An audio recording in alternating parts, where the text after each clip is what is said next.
Assalomu alaykum aziz namoyisiz. Kecha bitta prikol ko'rib, mushugini bo'ynini qislatadigan video qo'ydim. Juda yaxshi video edi o'zi aslida. Prikolni kommentariyalarda ajoyib fikrlar. Lekin bitta mol rosa so'kib turadi. Xuddi mushugimni qiynaganda. Mol qarada. Bu mushugimni o'zi 10 kun oldin bo'ynini o'g'lim bosib ketgan. Shu ariqlab urib qoldi. Sekin muammosini topib, yaxshilab massaj qilib, u manual terapiyaga farqi yo'q. Professional bo'lsa odamni, eshakmi, mushukmi qilaveradi.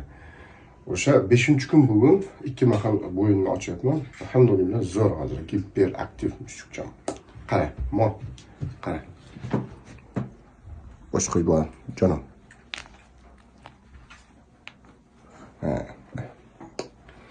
Mushuk o'lmaydi bunga, mushuk tuzaladi.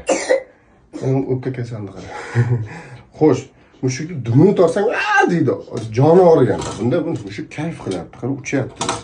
Abdullajon. Mollar sizlar uchun azizlar, hammalaringizni yaxshi ko'raman. Mushuklarni ham sevaman. I love you. Bolam, yutolmang, tur.